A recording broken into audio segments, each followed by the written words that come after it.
I'm so ready to be finished with this quilt, but I'm not gonna rush. I'm gonna break this process down into small, manageable pieces so I don't get burnt out and I can keep up momentum. So I have 14 squares of my background fabric, 4 wide strips from my background fabric, 16 narrow strips from my background fabric, and these little rectangles started out just like these strips, but then I subcut them into these little rectangles, and I have 64 of those.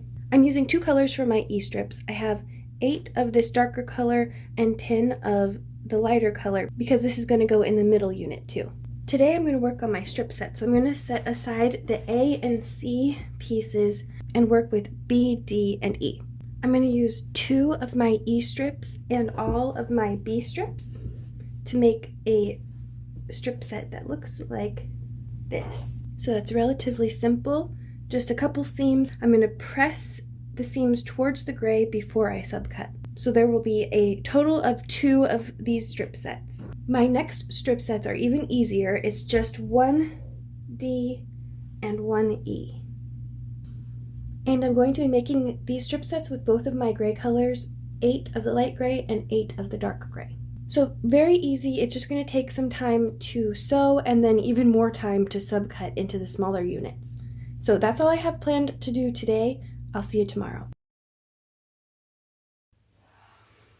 I have 32 BE strips and I have 256 of my DE units. I have half of them in this dark gray and half of them in the light gray. And I'm ready to make just a ton of 4 patches. For each 4 patch, I'm going to have 1 dark gray unit and 1 light gray unit.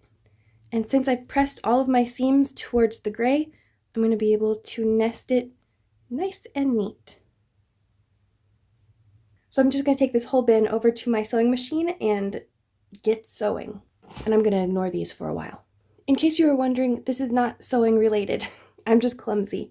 And if you want to know why I'm wearing a band-aid with monsters on it, the answer is simple but sort of dumb. I wanted this tin for my Wonder Clips. It's perfect size. He's a happy little monster. This is what 128 4 patches looks like. I have to press and trim. I have to cut them apart. And then I can finally move on to the next step. See how they're looking. Pretty good. Okay. So that's going to be another couple hours probably because I am slow. My 4 patches are finally done, and let me tell you, I thought I was never going to be finished.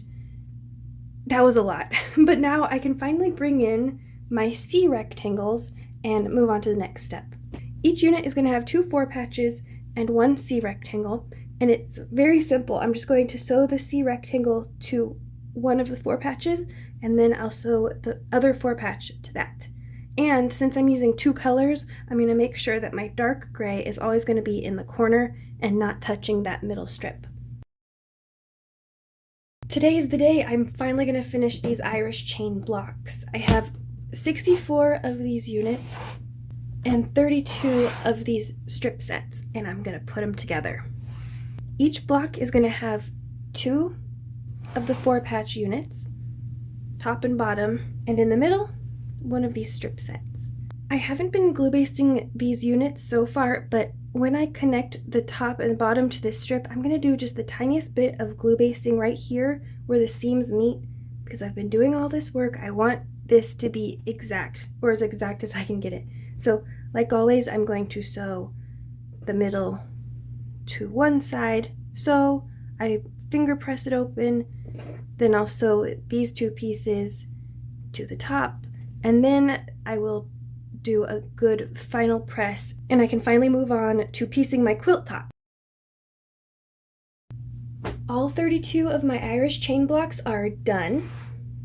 I have my 14 A background squares and my 17 block challenge blocks, and it's about to get fun. I can finally put them all together and start working on piecing my quilt top.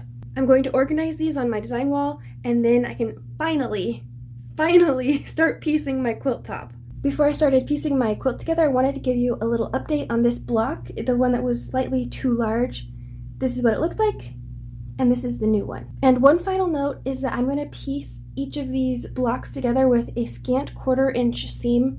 Usually I hate scant 1/4 inches, but it's perfect for piecing quilt tops. Like always, let's skip to the end.